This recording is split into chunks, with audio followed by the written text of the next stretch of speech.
Gênesis capítulo 19. Ao amanhecer, apertaram os anjos com Ló, dizendo: levanta-te, toma tua mulher e toma tuas duas filhas, que aqui se encontram, para que não pereças no caminho da cidade, no castigo da cidade. Como, porém, se demorasse, pegaram-no os homens pela mão, a ele, a sua mulher e as duas filhas, sendo-lhe o Senhor misericordioso, e o tiraram e o puseram fora da cidade. Havendo-os levado fora, disse um deles: livra-te, salva a tua alma, não olhes para trás, nem pares em toda a campina, foge para o monte, para que não pereças. Respondeu-lhes Ló: assim não, Senhor meu, eis que o teu servo achou mercê diante de ti, e engrandeceste a tua misericórdia que me mostraste, salvando minha vida. Não posso escapar no monte, pois receio que o mal me apanhe e eu morra. Eis aí uma cidade para a qual eu posso fugir, e é pequena. Permite que eu fuja para lá? Porventura não é pequena? E nela viverá minha alma. Disse-lhe: quanto a isso estou de acordo, para não subverter a cidade de que acabas de falar. Apressa-te, refugia-te nela, pois nada posso fazer enquanto não tiveres chegado lá. Por isso se chamou Zoar, o nome da cidade. Versículo 30 agora. Subiu Ló de Zoar e habitou no monte, ele e as suas duas filhas, porque receavam permanecer em Zoar, e habitou numa caverna, e com ele as duas filhas. Então a primogênita disse à mais moça: nosso pai está velho, e não há homem na terra que venha unir-se conosco, segundo o costume de toda a terra. Vem, façamo-lhe beber vinho, deitemo-nos com ele e conservemos a descendência de nosso pai. Naquela noite, pois, deram a beber vinho a seu pai, e entrando a primogênita, se deitou com ele, sem que ele o notasse, nem quando ela se deitou, nem quando se levantou. No dia seguinte, disse a primogênita mais nova: deitei-me ontem à noite com meu pai. Demos-lhes a beber vinho também essa noite. Entre e deita-te com ele, para que preservemos a descendência de nosso pai. De novo, pois, deram aquela noite a beber vinho a seu pai. E entrando a mais nova, se deitou com ele, sem que ele o notasse, nem quando ela se deitou, nem quando se levantou. E assim as duas filhas de Ló conceberam do próprio pai. A primogênita deu à luz um filho e lhe chamou Moabe, o pai dos moabitas até o dia de hoje. A mais nova também deu à luz um filho e lhe chamou Ben-Ami, é o pai dos filhos de Amon até o dia de hoje. Esta é a palavra do Senhor. Um amigo meu encontrou-se com uma menina que não conhecia absolutamente nada do Evangelho, mas que tinha interesse pelas coisas de Deus. E quando ele a encontrou, ele começou a falar da experiência dele com Jesus, e essa menina ficou muito interessada nas coisas espirituais. E o procurou e disse: eu queria aprender um pouco mais disso, você pode me ajudar? E ele disse: eu vou lhe dar uma Bíblia. E deu uma Bíblia para ela, e disse: começa a ler aí, depois a gente discute. Essa menina era líder de gays, lésbicas e simpatizantes em Boston, uma das líderes de lá. Mas uma menina querendo conhecer a Deus e as coisas de Deus. E ela começou a ler avidamente a Bíblia. E uma semana depois ela se encontrou com esse amigo meu, João Marcos, e disse: João Marcos, aquela Bíblia que você me deu, aquele livro que você me deu é doido demais, rapaz. Eu estou lendo aquele livro lá. Rapaz, eu cheguei num caso lá em que o homem transa com as suas próprias filhas. Que livro maluco. Ele diz: não, continua lendo, porque a maluquice maior você vai ver na frente, quando Deus resolve dar o seu próprio filho por nós. Aí você vai ver a maluquice, né? Bem, na verdade, o texto de Gênesis, capítulo 19, vai nos falar muito sobre família. Eu leio esse texto aqui com muito temor, já compartilhei esse encontro de casais, essas ideias, né? E quero fazer uma aplicação aqui para nós hoje, mas eu tenho chegado à conclusão de que não existe nenhum investimento que seja mais importante, mais urgente na nossa vida, e que seja o melhor negócio da nossa vida do que família. Família é o grande negócio da sua existência. Família é o grande investimento que você pode fazer. E esse texto vai nos mostrar algumas coisas que estão muito ligadas a nós hoje. Por exemplo, esse texto nos mostra a perda da sacralidade da família. É nítido aqui no texto como a questão da família é um negócio complicado. Nós vivemos numa geração assim. Uns dias atrás, meu filho ligou, eu trabalho numa multinacional, e ele me ligou e nas crises pessoais dele, nas interrogações dele, ele disse: pai, eu não sei exatamente se eu quero continuar nessa empresa. 8 dos 9 diretores nossos estão separados. 8 dos 9 diretores estão divorciados. Eu não sei se é exatamente esse caminho que eu quero trilhar na minha vida, não. Não é sério pensar nisso aí?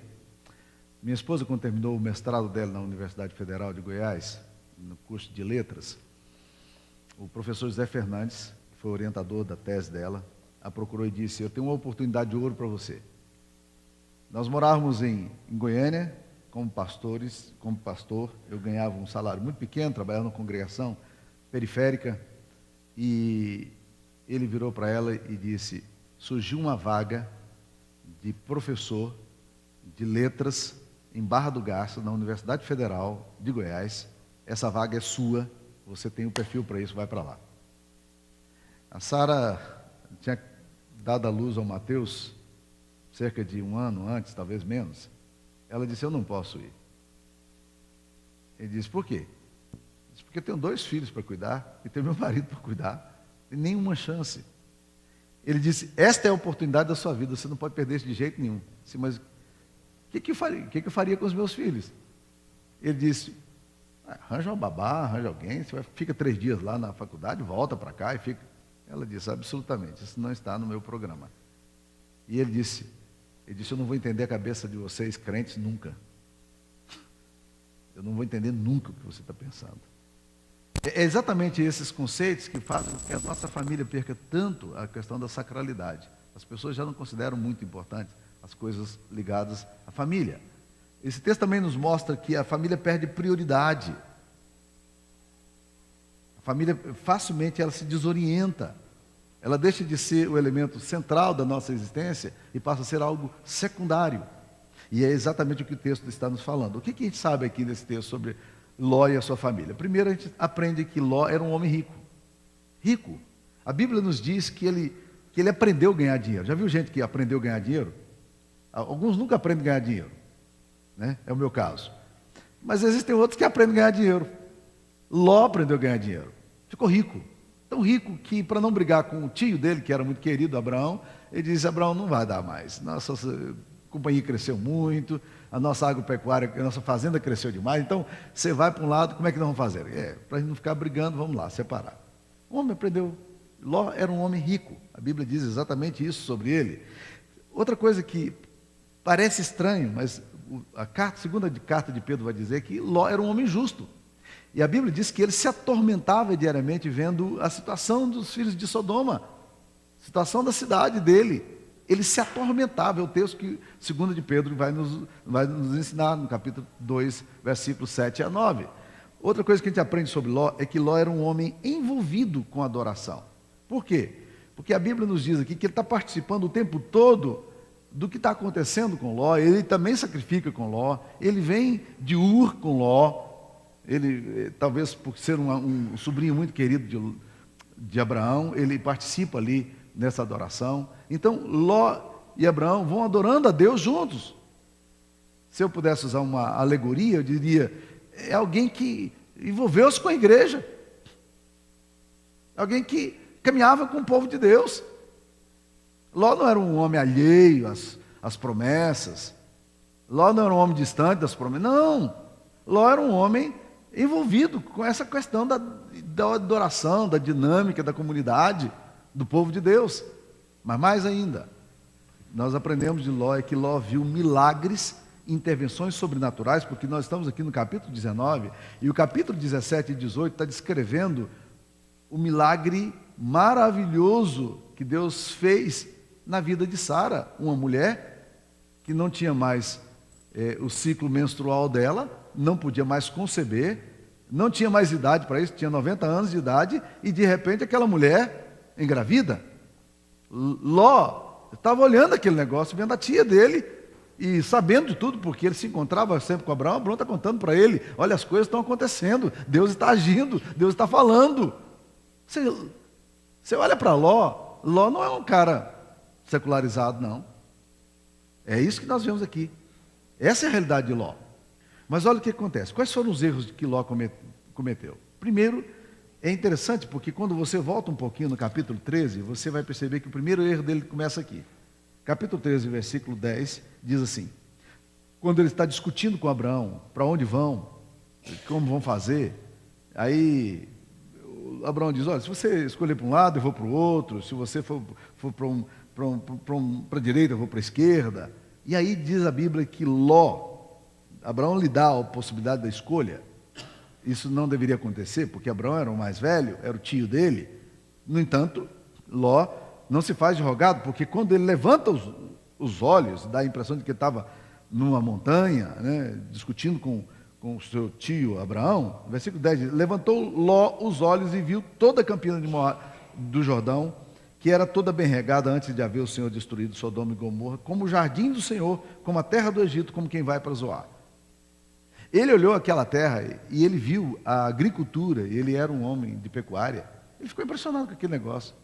Isso aqui é chance fácil de sucesso. Você tem um rebanho, agora você encontra um pasto, é tudo o que eu preciso. Mas eu percebo aqui que Ló comete um erro crasso. Ele decide pelo que ele vê apenas. Ele levanta os olhos e ele vê.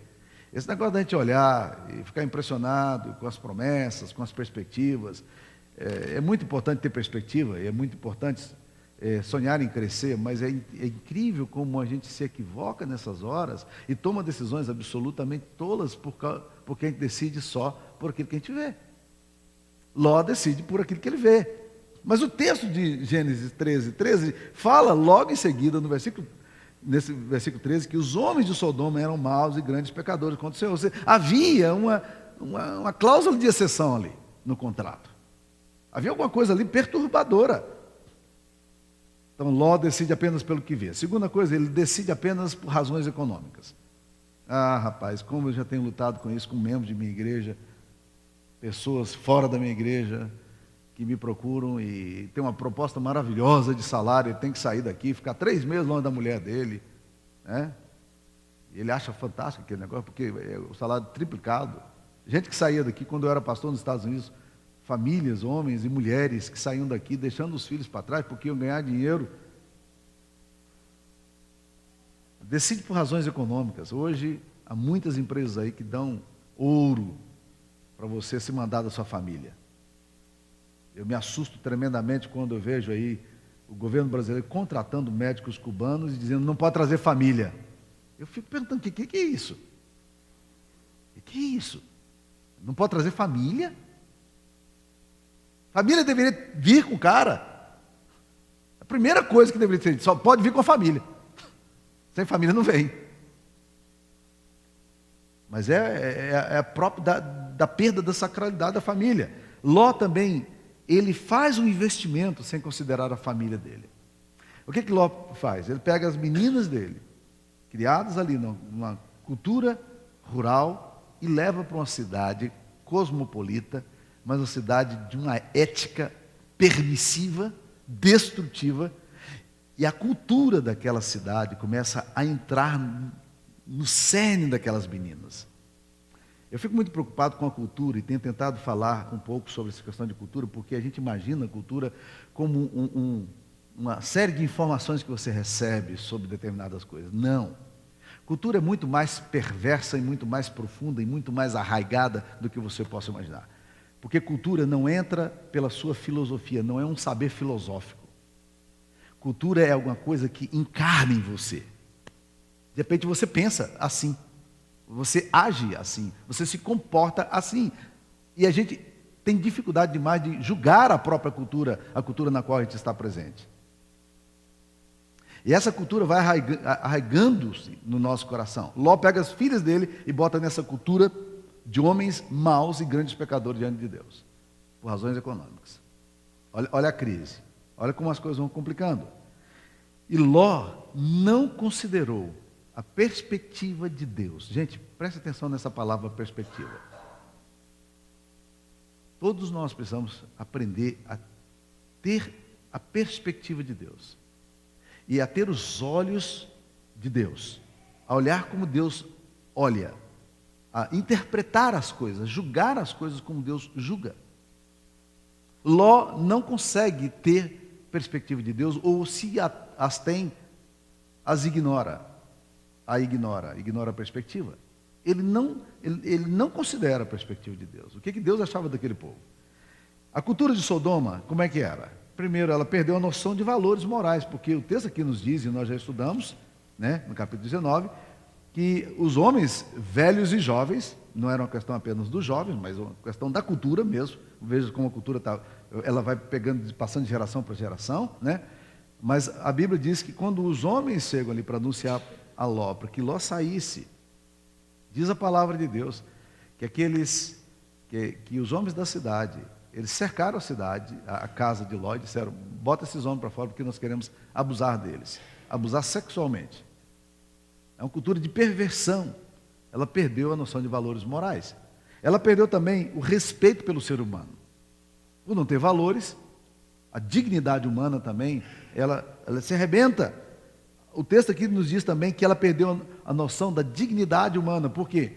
Porque Ezequiel 16, versículo 49, o profeta, lá anos depois, vai dizer que a cidade de Sodoma tinha umas características estranhas. Por exemplo, ela fala assim: nunca amparou o pobre e o necessitado. Era uma cidade insensível. É uma cidade de exploração. O texto também nos ensina que a cidade perdeu o sentido completo de família. E para mim, me assusta esse negócio aqui, por quê? Porque onde eu percebo mais nitidamente a ausência de sacralidade da família é no próprio Ló. E posteriormente nas filhas de Ló. Por quê? Porque diz-nos a palavra de Deus que Ló, quando se vê a sua casa cercada e com os seus 2 convidados dentro da casa dele, e aqueles homens pedindo: traz esses homens para que abusemos dele, Ló faz uma coisa absolutamente impensável em qualquer cultura, gente. Ele fala: eu dou as minhas 2 filhas virgens para vocês façam delas o que vocês quiserem, mas não toquem nos meus convidados. Como é que você, pai, reagiria numa situação como essa? Você não ia dar pernada para tudo quanto é lado e nem ia se despentear? Ló oferece as filhas dele. E se os homens tivessem aceitado? Eu fico assustado com essas coisas. E a Bíblia diz que Ló era um homem justo. Não é estranho? Como é que muitas vezes, apesar de sermos pessoas de igreja, pessoas que temos temor de Deus, pessoas que temos a visão de Deus, nós podemos perder referências. Podemos perder referências sérias, né? Agora, essa cultura aqui, o maior e o mais sério problema aqui para mim é que essa cultura de Sodoma, que encarna na vida de Ló e das filhas de Ló, ela compromete profundamente as gerações. Eu não sei se você está preocupado com suas gerações, mas essa é uma pergunta que tem feito muito sentido no meu coração.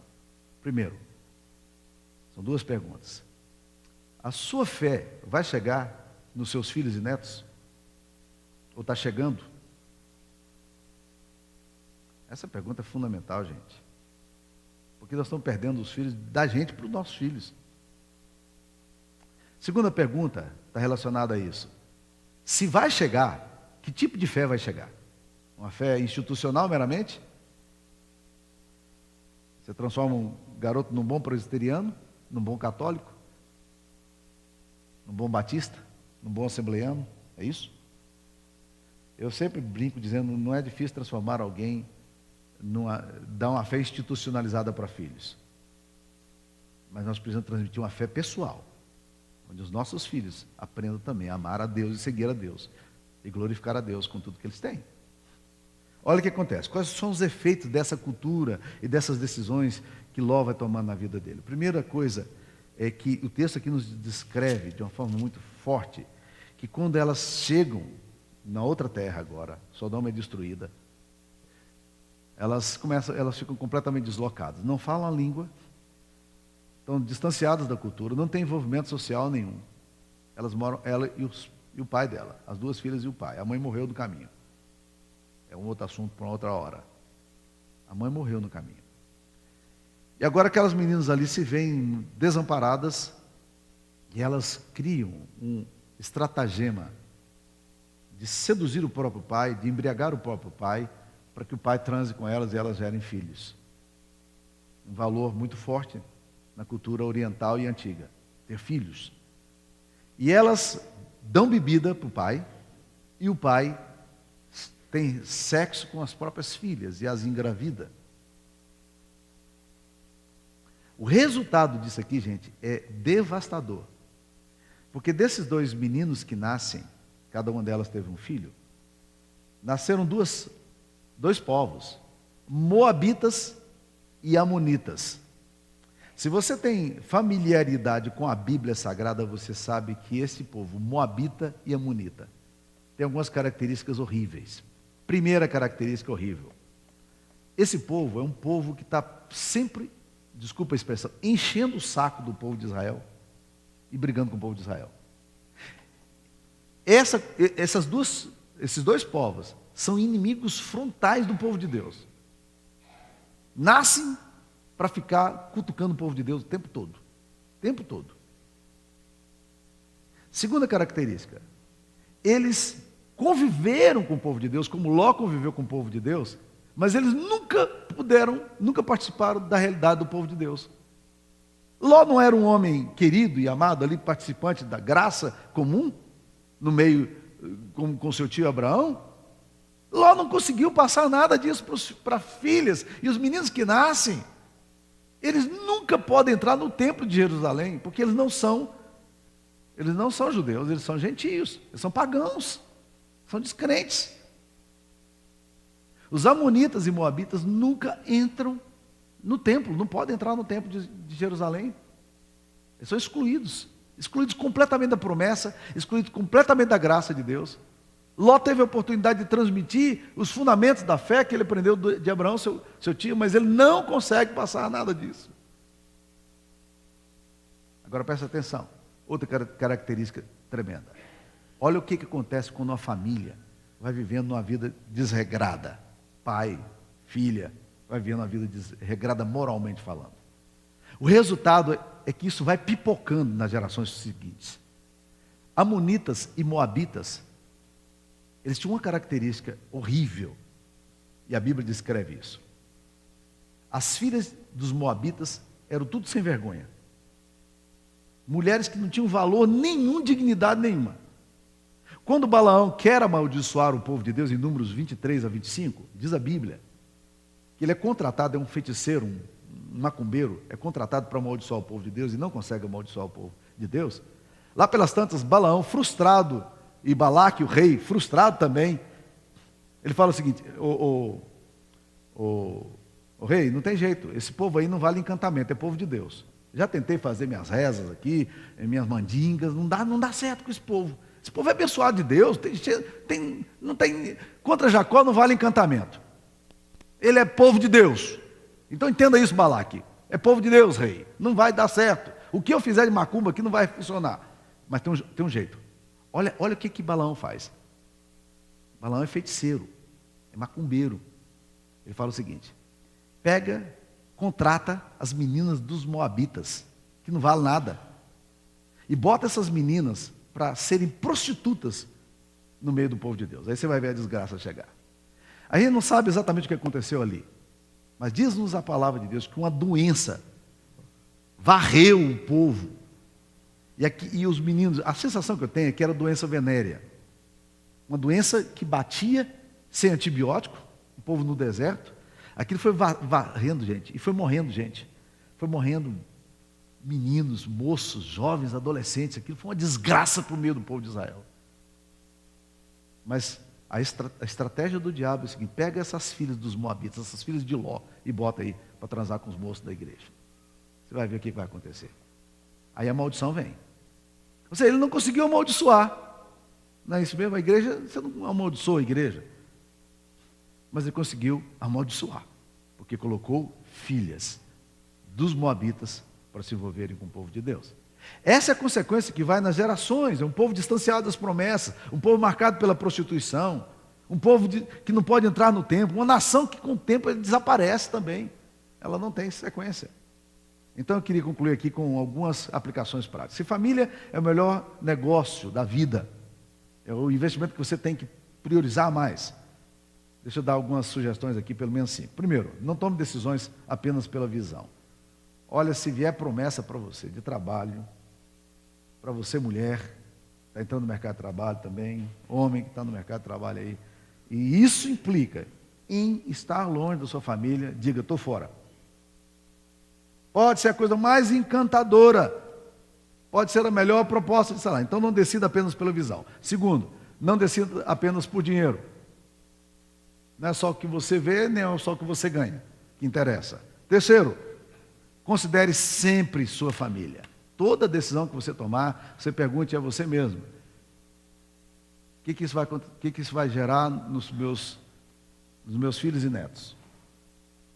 O que eu estou tomando, a decisão que eu estou tomando hoje, o que ela vai fazer? A Bíblia diz que o homem de bens deixa herança para os filhos dos filhos. Mas a Bíblia fala também de homens que perturbam a sua casa e que herdarão o vento. A herança de uma família desagregada e destruída é uma desgraça. Tome muito cuidado. Quem perturba a sua casa herda o vento, diz a Bíblia. Terceiro, quarto, considere sua alma. Considere sua alma. Ao tomar uma decisão, considere sua alma. Você está indo para onde fazer o quê? Ló vai ali para aquela cidade e ele mesmo perde referências sagradas. Ele perde a referência em relação às filhas, porque ele as entrega, embora os homens não as tenham aceitado. Ele perde a referência em relação às filhas, porque transa com elas depois. Parece que a cultura entrou na cabeça das meninas e de Ló. Por mais que o homem esteja bêbado, a gente sabe que há um senso moral ainda que rege, no nível ainda que muito profundo. Ló parece que também perdeu muito essa coisa. Eu tenho aprendido que muitas vezes a cachaça é uma justificativa para eu fazer aquilo que eu não teria coragem de fazer se eu tivesse lúcido, mas com a cachaça vai bem. E por último, considere Deus, perspectiva de Deus.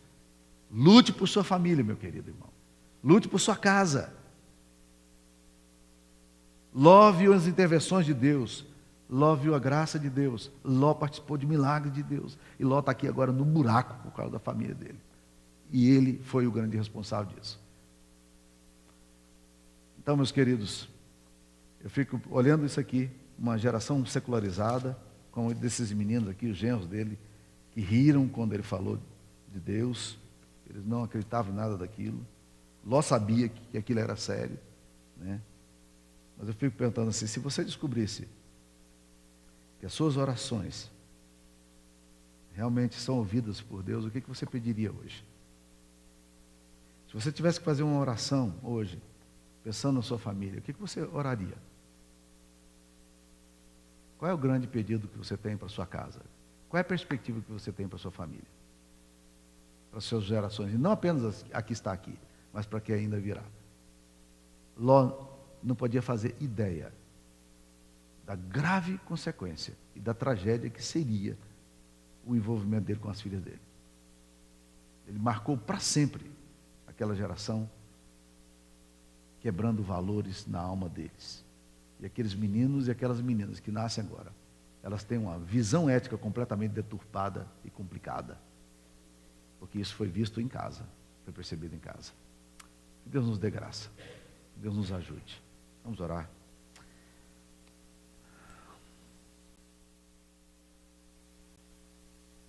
Ó Deus, abençoe a nossa história, Pai. Abençoe os nossos sonhos, nossa vida. Abençoe, Deus querido, os nossos filhos, nossos netos, os filhos que ainda hão de nascer. Que a misericórdia do Senhor esteja sobre nós. Em nome de Jesus. Amém, Senhor.